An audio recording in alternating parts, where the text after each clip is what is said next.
我们这个系列呢，是给大伙儿说一些咱们这个禁毒工作当中碰到的一些大毒枭。一般来说，咱这个大毒枭啊，都是那种罪大恶极、十恶不赦、心狠手辣。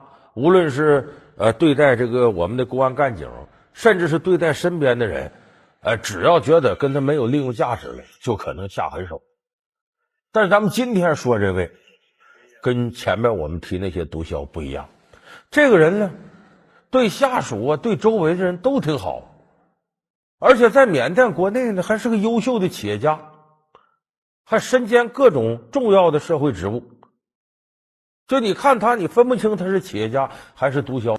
咱们今天就给大伙介绍一下这个奇葩毒枭谭小林。他原是四川乐至县一名供销社仓库保管员，短短6年却蜕变为泛金三角地区头号犯。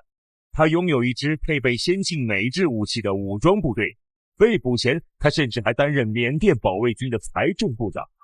毒贩、政府、武装头目，哪一个才是真实的啊？老梁故事会为您讲述奇葩大毒枭谭小林。这谭小林呢，虽然是缅甸的大毒枭，他有外号叫小四川，为啥？他是中国人，是四川乐至县人。我前面说了，在这个95年的时候，他开始就贩毒。一开始他是个小 case， 不大点儿，但是几年功夫干起来了，然后就控制了中国大陆50%的毒品销售生意，有庞大的这种贩毒网络。1993年，身无分文的谭小林偷渡到缅甸，仅仅用了5年时间，他摇身一变成了金三角地区的头号大毒枭，控制了中缅边界地区将近60%的毒品交易。那段时间，中国境内流通的毒品1半以上都跟谭小林有关。他是通过什么贩毒呢？他比以前我们说过那些毒枭手段都高明。他是跟这个云南边境啊做正经生意，发个这个货那货呀，木材呀、药品呐。在咱们也知道，这个云南中缅边境经常搞这个玉石和木材生意，像缅甸翡翠，他干这个生意。然后他在云南边境这儿呢，干一个货箱厂，就大货车到这儿，小集装箱把货放里边运走。说他这里边夹带毒品吗？他没那么傻，因为咱们的边防检查是很严格的。他通过什么方式带毒品呢？他把这个车的水箱做改造，然后重新焊接，在里边焊接出夹层，在水箱里边加毒品过去。所以在90年代的时候呢，咱们的边防检查呀，虽然很细致，但是科技水平不像现在。现在不光有这个高科技探测仪，那缉毒犬是必备的，狗鼻子非常灵敏。你别说你搁到水箱夹层，你搁轮胎夹层里，它都能闻出来。所以那个时候呢，他捡这个便宜，来来回回的在边境就这么运输，那可是发了不义之财，那是数量特别巨大。而且他为了保护自己这个贩毒呢，他拥有一支多达200多人的武装队伍，配备的美式最新的设备。这200多人都是什么人？都是退伍军人组成。所以他拥有这支军队的战斗力呢，不比那个正规军差。你听我这个描述，你一想说这个人这得跟坤沙似的，跟罗兴汉似的，跟那些这个缅甸境内的那些大毒贩子差不多，还真不是。这人你看起来还文质彬彬的。他在缅甸国内有很多正行生意，石油了、房地产了，甚至水电站，他都干，还种水果。完了，他这个生意遍布各行各业。他同时还是缅甸华侨协会的副会长，同时还是呢缅甸呢叫蒙古特区自卫军的财政部部长。而且他手底下呢有300多个职业经理人给他打理正行生意。他这个公司好到什么程度呢？这个员工到我这儿工作，比普通公司员工收入得高出10倍去。所以公司里人没有不说这谭小林好的，说这个人真仁义。而且在缅甸呢，经常搞慈善活动，捐钱修个公路啊，修个敬老院，弄个学校啊。就这么一个人，你能想象到他这钱都是贩毒坑人得来的吗？所以说这个人挺分裂。那么这种人格分裂的人，他是怎么形成的呢？这就跟他的这个生活履历有直接关系。这个谭小林呢，是咱们四川乐至县人，他是1962年生人，在初高中这时候呢，文化大革命那时候将要结束，那阵还讲这个阶级成分，但是父母呢这成分都不好，所以在学校里头呢，没人待见他，拿他当黑五类。所以这谭小林小小年纪心里就想，我将来一定要出人头地，我一定要掌握权力，我一定要挣大钱，让人家对我另眼相看。所以这是他这段经历给他心里带来的阴影特别大。到后来呢，他辍学了，家里也没钱供他念书了，他就从四川呢到云南，找机会打工，就到了这个中缅边境的瑞丽。瑞丽这个地方咱们很多朋友旅游去过啊，那个地方挺漂亮，而且跟缅甸这个木材玉器生意瑞丽是个中转站。他到瑞丽这地方打工有这么一天呢，都年轻人呢在一块吃饭喝酒，他就认识了一个缅甸女孩叫杨妹。说是缅甸女孩，这个缅甸呢北边佤邦这一带华人特别多，而且就缅甸人，你问说你爸爸缅甸人，你妈妈哪儿？中国人，就很多都是混血，有的索性就是华侨过去，因为东南亚一带中国人去的那是特别多的。哎，他认识了一个漂亮女孩叫杨妹，说这个缅甸人呢，他爸爸呢是这个蒙古特区的财政部部长，像个高官的这个子弟。就这么吃饭的时候呢，跟这女孩就认识了，都年轻人呢，又唱歌又跳舞的。有人就说这女孩对你有点意思，完跳舞时候总瞄着你，还主动邀请你。当时谭小林说：“哎，这胡闹呢！我这穷小子，我有上顿没下顿的，人家家那么好，还那么漂亮，能看上我吗？”这没想到这谈恋爱这事儿，王八看绿豆对眼，谁喜欢谁没法说。这个杨妹还真就喜欢上谭小林了。结果一来二去，两个人就开始谈恋爱。谈恋爱呢，利用杨妹他爸爸的关系，谭小林呢在这个中缅边境就做点其他生意，2年功夫挣了10万块钱。所以当时靠这个关系挣了钱了，很快呢他俩就正式结婚了。结婚以后他才知道自己这个岳父啊是财政部部长不假，但是缅北地区呢普遍种鸦片种罂粟，他这个老岳父呢也沾毒品生意，其实也是个不大不小的毒枭。他知道了以后呢也好奇，说这毒品生意怎么回事。他岳父说不行啊，你别沾这玩意儿。他岳父从生意里割出一块给他，让他经营玉石、木材、药材，干这个，就你别沾毒品。结果后来一件事偶然的促成了他跟毒品结缘。就谭小林在这个95年的时候，有次做生意出门，结果外头这个生意做得很难，交通也不方便，通讯也不方便，他就大概有1个月30多天没回家。他媳妇这杨妹受不了了，说我这丈夫活要见人死要见尸，哪儿去了？就带着大女儿出来找他呢就借住的亲戚家。结果这个亲戚不在家，他在他家住。晚上时候呢家里来贼了，这个贼偷东西。这杨妹就听着响声起来了，以为是自个儿亲戚回来了呢，门开看怎么回事，结果里头偷东西的窃贼就以为来抓他的，顺手拿起个木棍，啪就一下子把杨妹给打死了。这个打死了以后这个事儿就弄大了。为什么呢？他老岳父不干了，说我女儿为什么死于非命啊？是那贼把他打死的，因为啥呀？不因为你一个混小子出门30天不给家里通信儿，他惦记丈夫出来才死的吗？我得跟你断绝翁婿关系。结果谭小林一下子失去了岳父这个大靠山，他的生意一落千丈。这时候心情也很苦闷，就在舞厅里头呢认识个小女孩，比他小挺多，完俩人就同居了。这个女孩呢是很物质的一个人，就说你原先生意那么好，瘦死骆子比马大吧，我现在没钱了。这女孩就没钱，你这咱俩怎么过呀？她这个时候人在这个心情很灰暗的时候，你注意，感情世界里特别需要慰藉，就跟谈恋爱一样。你看你的女神如果她刚失恋，那就是你下手最好的时候，她这时候特别需要新的感情填补。所以这时候谭小林还离不开这小女友了，那你不就花钱吗？我挣去。怎么挣钱呢？原来正行生意的路子随着岳父的关系都断了，这怎么办呢？一看贩毒这摊你赚的又是毒枭，几年2年赚了几百万了，上千万了。自己很羡慕，因为自己看到他有多大本事了，自己还是可以把他抓嘛，自己就拼命的朝那个方面想，贪图暴利，对，贪图那个就是贩毒的暴利啊，对。他决定我干这个。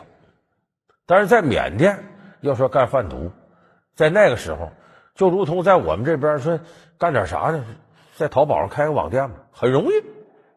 他很快一连线呢，联系到一个姓陈的华人，这个人就是干的缅甸到中国境内的贩毒的生意，主要贩毒地点是广州。一开始这位姓陈呢也没怎么信着他，说你也没干过，你倒挺机灵，人倒不傻，这样你给我负责呢在缅甸这边收货，收完货之后呢，你组织车队给我发车，往边境那儿发，你等我电话打过来，你车队出发，你就给我干这事儿行。结果他这个毒品呢，在缅甸咱们公安干警有内线，一看大宗收货，这有可能要出货，就盯上去了。所以这车呢刚过这个中缅边境就给拿下了。那这单生意没走成，但是他该干的活干了，这位姓陈的毒贩子一看，行啊，你该干的事你都干完了，剩下事是我的了，虽然没整成吧，我给你10万块钱。一抬手给他10万人民币。这时候这个谭晓林就琢磨，这行挣钱太容易了，我原来做正行拼死拼活2年挣10万，这一单就扔给我10万块钱，看来这东西干得。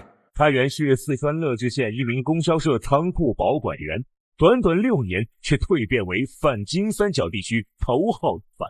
他拥有一支配备先进美制武器的武装部队，被捕前他甚至还担任缅甸保卫军的财政部长。不犯、政务、武装头目，哪一个才是真实啊？老梁故事会为您讲述奇葩大毒枭谭晓林。老梁故事会是由中国酒魂汾酒独家冠名播出。这个时候谭晓林这个人非常聪明，他通过各种各样利益引诱把原来他岳父那趟线的关系都接上了。他开始想说，看来是往中国大陆这边贩卖毒品利润高。他把这个线接上了之后呢，他就开始琢磨我怎么能平安把这毒品弄过去。他就想到了把客车改造，把这水箱里头做夹层。所以这个谭晓林迅速的一点点的把自己力量做大了。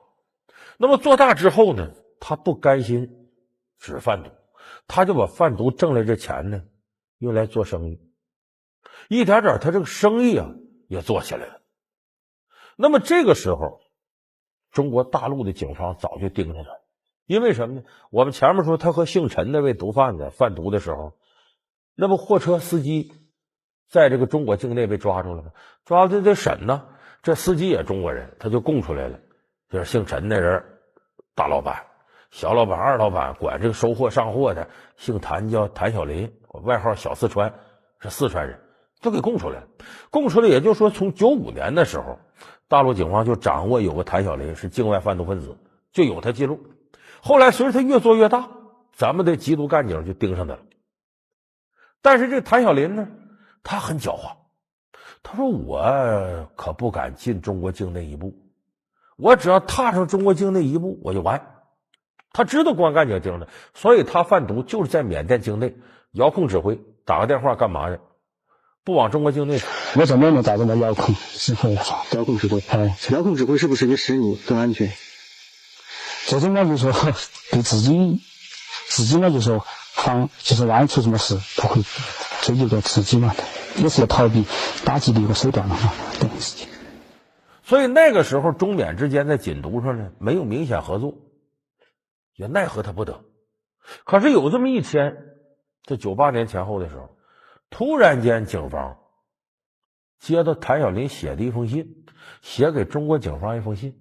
这信写的是痛哭流涕，我干了很多不是人的事儿，我这贩毒弄得很多人吸毒，妻离子散，家破人亡，我现在要洗手不干了，我忏悔了，我今后再也不干了，我请求你们原谅，你们能谅解我，我就回国内我搞点慈善干嘛的。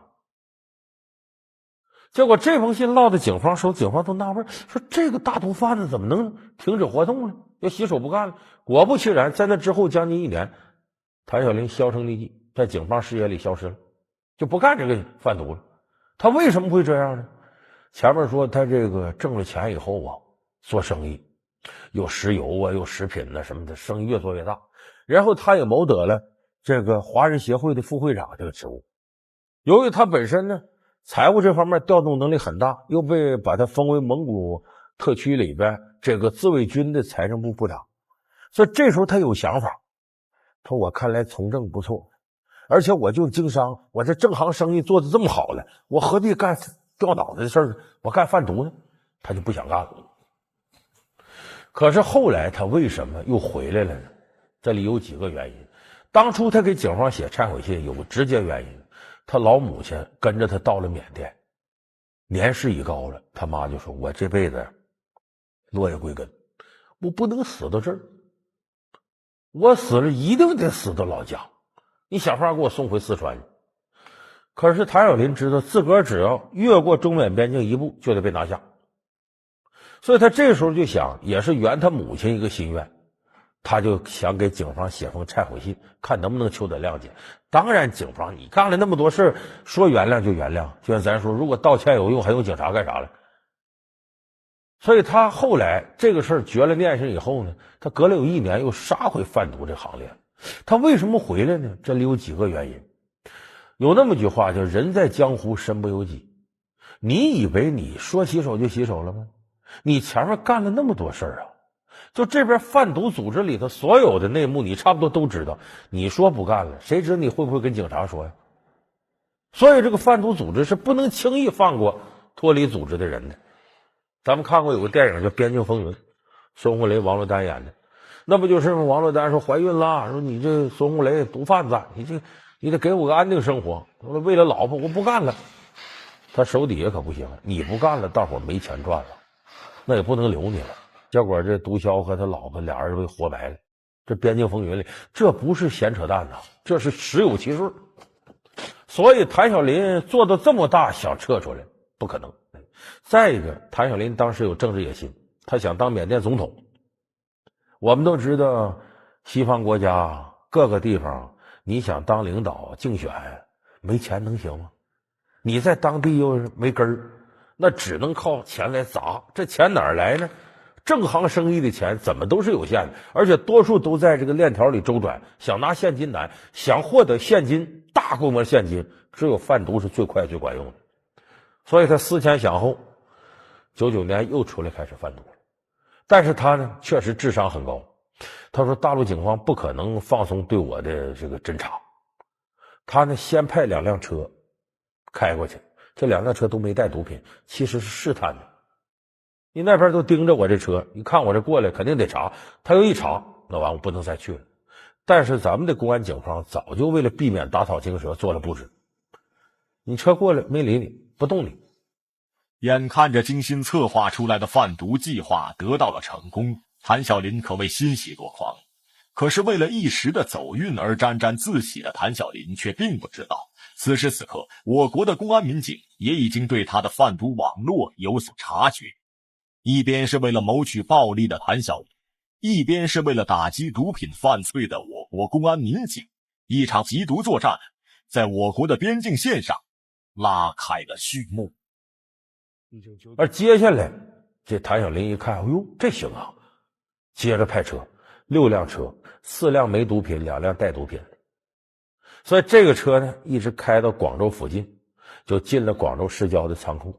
咱们的公安干警得到线报早就盯上了，进到这仓库把这片毒品拿下来。8月25日，当这3人驾车途经宝山边防支队荣宝桥边防检查站的时候，我边防武警当场截获，并从水箱里头将藏匿的近100公斤的海洛因全部缴获。拿下来当时是要把它做成个死证，这个证据干嘛呢？提供给缅甸警方。因为在这个2001年的1月份，咱们跟这个缅甸警方签署了一个叫中缅禁毒合作谅解备忘录，就双方开始有以外交文本形式存在的正式的禁毒合作。我们就可以拿这份证据证明他犯进了海洛因这个数额，那枪毙80回都够了，缅甸警方得配合。所以这样在2001年4月份的时候，缅甸警方把谭小林给抓住，然后引渡到中国。这也是中缅禁毒合作第一个引渡回来的大毒贩子。谭小林案是中缅双方合作禁毒的一个成功案例，而面对毒品的种植、加工、运输、贩卖、消费等问题的国际化，我国缉毒工作的国际化也势在必行。目前，我国已经与缅甸、泰国、老挝等20多个国家签署了禁毒合作谅解备忘录，并且联合破获了一大批具有国际影响的跨国毒品大案，有力打击了境外贩毒组织的嚣张气焰。而这些案件和谭小林案的成功破获，也深刻地体现出跨地区、跨国间的禁毒合作必将成为制毒贩毒者难以逾越的坚固屏障。经过细密审理，2004年5月份，法庭宣判谭小林死刑，6月份执行枪决。所以这就是谭小林短暂的这么一生，你听着也跌宕起伏的，也在那云彩顶上，在塔尖上待过，最后难逃一死。其实呢，这个人呢，他死了之后，他身边很多人都说：“哎呀，这好人呐，对我可好了。”其实我认为这个他不妨害我们对这人的评价。我们说谭小林，他这个聪明才智要用到正行生意上干得好，可是呢，他用到贩毒上用的太多了。你那么想，他虽然做实业干正行生意，造福了很多人，可是跟他贩毒坑害的人比，那是天上地下。那边他坑害的人数量太大，所以这个人整体来说作孽太多，最终是罪有应得。有的人说，那他还做慈善呢，这话是鼠目寸光。为什么呢？如果他是用谋财害命的钱来干慈善，我们还能认为他这是慈善吗？不义之财得来的，你拿出点做慈善，你能说这是正当的吗？所以慈善本身是要求干干净净的，必须得追问他钱财的合理合法性的来源到底在哪儿。好，最近著名演员高虎因为吸毒被北京市警方抓获。那么在这种情况下，今年8月13号，北京市演出行业协会与北京市42家经济团体和表演团体签订了北京市演艺界禁毒承诺书，承诺不录用、不组织涉毒艺人的演出活动，来净化演出界队伍。这个承诺书签订没2天，成龙的儿子房祖名、台湾的艺人柯震东因为吸毒被北京市警方抓获。为什么会有这么多的艺人前赴后继的去吸毒呢？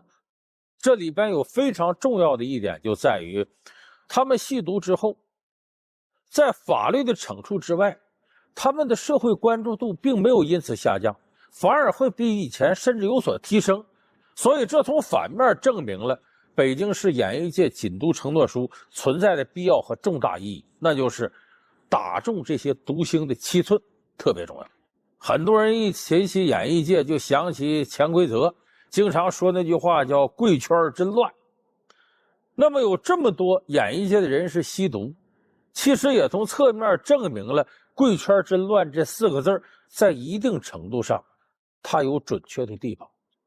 那么如果这样下去，一个行业如果持续是这种情况，那恐怕它的发展就会存在重大的问题，它的社会影响也一定是负面多于正面。所以在这种情况下呢，北京市演出行业协会呢，出于行业自律的要求，和42家经济团体、表演团体签订了这个禁毒承诺书。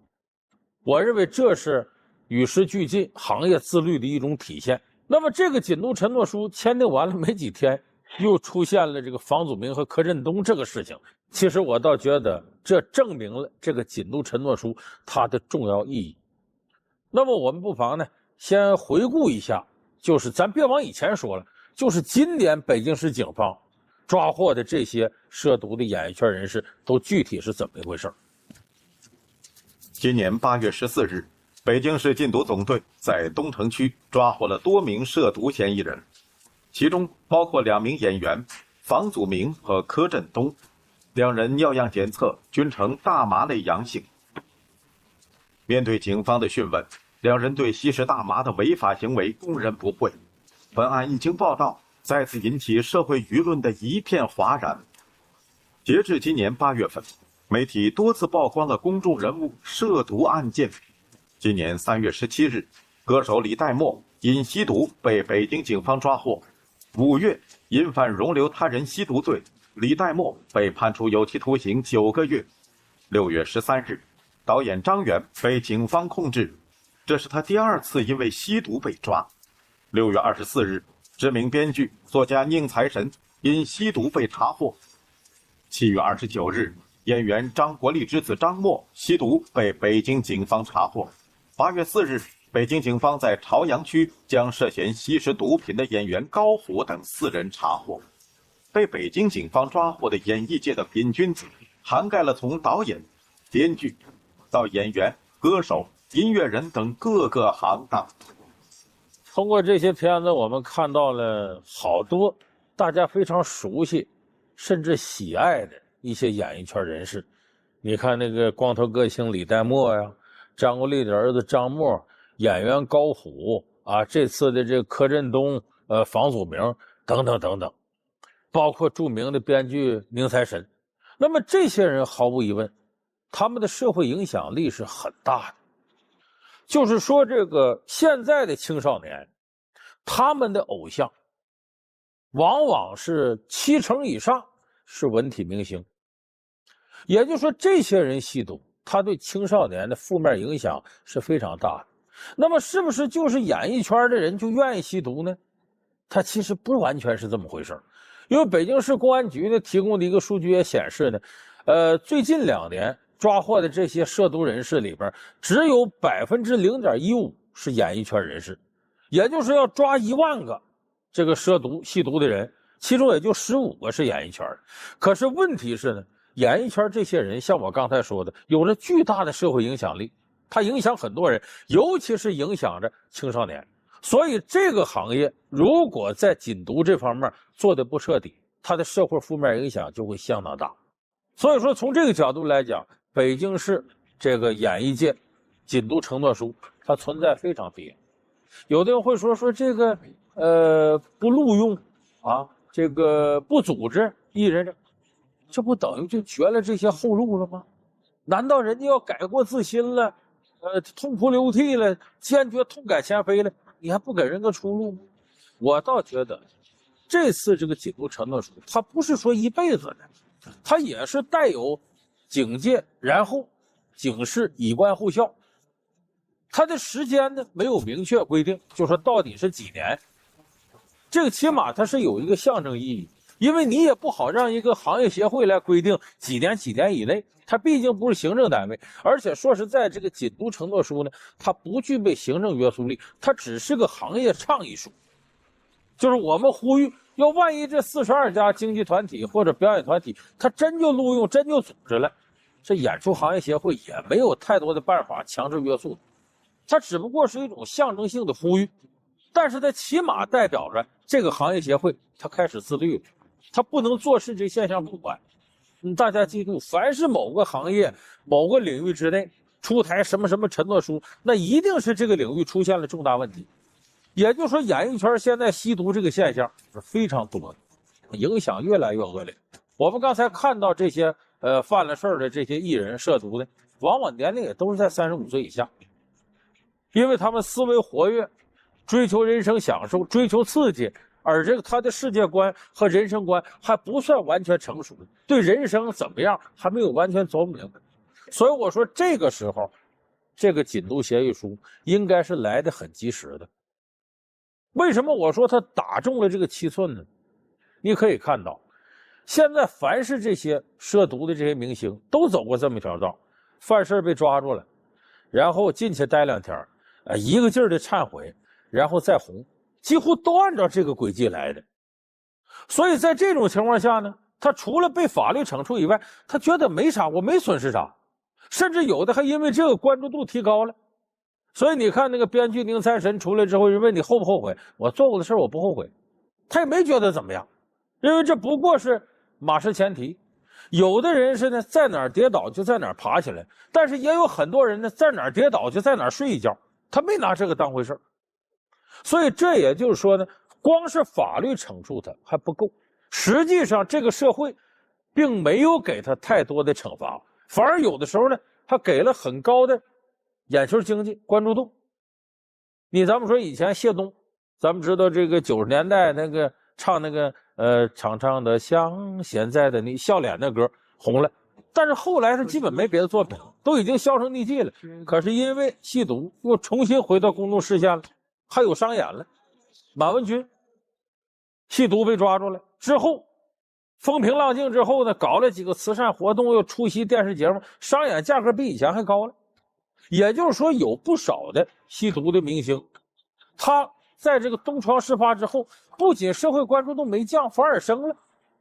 结果有的这个艺人，包括他的经营团队，就采用这种负面营销。你像前2年吸毒那个艺人莫少聪，出来之后又是要采访费呀，原来片酬就10多万块钱，结果这个事出来之后反而涨到100万了，就他还得了好处了。你说这不是一种反向的激励作用？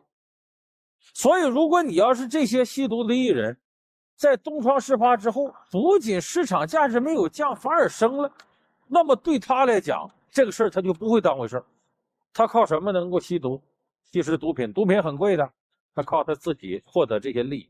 你现在让他的整个经济利益达不到以前那种效果了，这才能从根上解决他的悔过自新的这样的问题。所以说，当这些演出团体不再用他了，商演也不找你了，这个时候可能对他的触动才会更大，才不会有这种反向激励的效果。那么现在行业自律，不再组织这些人的商演，不再录用他们，其实等于从根上给了他一种惩戒。这其实在告诉我们什么？每个人犯错得为这个错误承担责任，你是有底线的，不能突破这个底线。不能你做了错误的行为，反而从错误的行为受益了，那这样社会的公平正义、道德良知又怎么会存在呢？怎么会树立得起来呢？有很多人说，老梁你说那个不对呀，人家艺人进去了，拘留或者判刑了，那都可以了。你别忘了，这个仅仅是对他吸毒行为的惩处，这是每个人只要有这样行为都会受到这种惩处。艺人和明星不一样，为什么？他除了这以外，他有很大的社会影响力。就是你给社会带来的负面影响，你还没有受到惩处的。你为什么过上这样的好日子呢？是因为你有这样的社会影响力。那么你现在这个社会影响力带来了很多负面，不再是给大家带来一种愉悦了，那你怎么办？你难道不应该从社会影响力层面接受惩处吗？我前面说了，这些艺人对青少年的影响是特别大的，有很多青少年就崇拜他们。你看，曾经公安部门说过这样的一个事例，一个青少年吸毒，说告诉你珍爱生命，远离毒品，怎么不听呢？他说你们说那不一定对，我崇拜谁谁谁，你看他还吸毒了呢，他大明星他能不爱惜自己身体吗？他都吸毒，我有什么不可以的？可见你们说吸毒是损害生命这事儿是瞎说。你看看，就是明星他这种负面作用对青少年影响是特别大的。我们以前也知道有很多明星身上的丑闻，包括什么艳照门事件等等等等，有很多青少年就是他们的粉丝。往往这个青少年对这方面事情的明辨是非能力是不高的，有可能自己崇拜的人这样，他也就这样了。所以这个事情的社会负面影响是绝对不能低估的。而艺人他吸毒接受法律惩处之余，他原来因为社会影响力得到的经济利益，再因为你做了这样的事，社会影响力出现负面的时候，你就不应该再继续靠这个赚钱了。否则的话，这种负面的激励效应，那就使我们这个社会的公理呀、道德呀，在各方面受到很沉重的打击。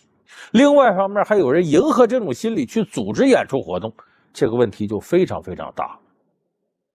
那么其实在这一方面，国外一些发达国家，他演艺圈处理这些问题处理的就比我们要好得多。咱们不说太遥远的，就我们身边的近邻日本和韩国，咱们现在很多人看了韩剧，觉得韩国这个偶像很多。你看韩国的偶像吸毒的特别特别少，有些过气的那是，就是当红，尤其是当红的，他这个吸毒不仅仅是他自己自律，他这个行业这经纪公司管得特别严，也曾经有过几个当红偶像吸毒，但迅速被踢出这个行业。有的是明星，有的主持人，你就别干了。为啥呢？整个韩国的公众对这方面的要求是很严格，你出现这样负面的，我就不再追捧你了。包括有的青少年追捧不要紧，他家长管这事儿，老师管这事儿，而且有些行业自律的部门呢，自然而然就把它排除到公众视野范围外。而且经纪公司在这种压力的影响下，他不敢纵容这个现象。你像我们看像李敏镐、金秀贤这样的韩国的优质偶像，他们每天的社会活动是受经纪公司严格限制。为什么？公司投入大价钱针对你打造出这么一个偶像来，你突然间出现负面新闻，我不赔本了吗？所以你看李敏镐、金秀贤这些人，每天他的业余活动都有助理跟着，那助理不光是帮着他处理生活问题，还起到一种监控作用。你到点必须回去睡觉的，你到哪个酒吧喝酒，旁边都得跟着人的，你不准出现这种负面的东西。这就是社会风气，如果充满着正能量，它会对艺人有着本能的一种约束。所以韩国的一些优质偶像，他自身的自律能力也很强。我说实在的，就是我看到就韩国艺人从实习生一步一步走的时候也很不容易，人家付出真的很多。一个人要想成功，他必须约束自己的欲望，不要让自己处在那种放荡不羁的状态当中。如果你这方面不自律，你带给青少年的是负面影响，我们捧你干嘛呀？为什么要捧你呀？所以我说韩国在这方面做的堪称是中国演艺圈的一个表率。同时我们再看日本，日本有一个特别突出的现象，就是一旦哪个演艺圈人士要涉嫌毒品了、吸毒了，他休想在日本国内咸鱼翻身。最典型的，过去有一个出名的玉女级偶像酒井法子，好多朋友也都熟悉他演的这个电影啊，包括出演的电视。酒井法子最后和丈夫一块吸毒，这个事儿东窗事发，日本上下对他的谴责特别严厉。为什么？因为酒井法子对日本青少年影响很大，是个优质偶像。你出了这个事儿，你这负面榜样出现了，社会一致谴责。酒井法子多少次想再复出，遭到所有机构一致抵制，就说你这样的人就不能再让你想复出是不可能的，甚至呢，你有明显的悔过行为都不准许你再复出，因为你有悔过行为，你复出你要再红了，就会使一些青少年认为，你看这不也没事吗？看来我吸毒也没关系。所以日本在这方面带有一种赶尽杀绝、不近人情的味道，但是它确实使这个行业得到了净化。很多艺人是不敢以身试法的，不敢轻易去趟毒品这个雷区。整体演艺圈以及市场追捧效应带来的一种客观环境，就说我们在这方面长久以来给予这样的艺人太高的宽容。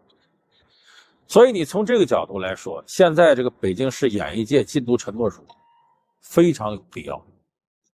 当然它不是一个硬性的规定，它不是法规，它只是倡议，但起码代表这个行业发出了正义的呼声。它实际的操作性，包括到底多长时间之内规定禁毒，说他是不是一有悔过行为我们就可以再组织他的演出，这些都不是硬性的规定，都要靠每个团体的靠着一种主观判断来把握。所以我说他现实当中的效果不可能是立竿见影，他只能是代表这行业做一下呼吁。而且与此同时呢，光北京市一个地方你这个不组织这个，其实效果并不明显。为什么呢？这些涉毒艺人他们绝大多数商业演出是在外地，在北京以外的地方，所以如果全国的这个演艺团体、经纪人团体都共同承诺不组织这些人，这才对他们有真正的作用。而且这不光是全国范围，从空间上，你从行业上讲也是，光是演出不让他们演了，商演不让演，也不会起到打蛇打七寸的作用。最好像影视剧协会这样也参加，说我连让你们拍电影、拍电视剧都拍不了，包括一些商业机构请你来或者代言或者参加商业活动，我也不找你们。只有这样才能让这些涉毒艺人彻底的警醒，知道我这么干是触犯了社会道德的底线，我这么干是等于自己走上了一条不归路。否则他转一圈，他该挣钱还挣钱，这等于不是切肤之痛，是隔靴搔痒而已。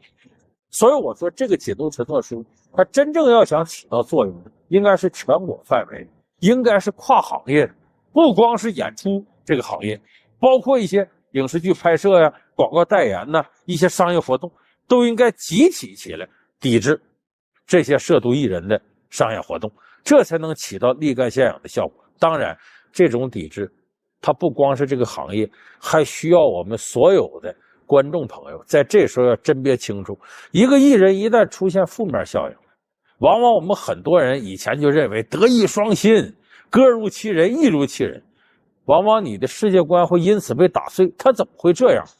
那么对于随便践踏我们道德底线的这样的艺人，我们不应该给予追捧上的高度的关注。所以我说，只有做到这点了，恐怕艺人涉毒现象才能大幅度下降。但不管怎么说，北京市演出行业协会振聋发聩地发出了这个第一声。这种行业自律对今后演艺圈里净化自己的队伍还会起到积极作用，咱们应该为这个承诺书叫好。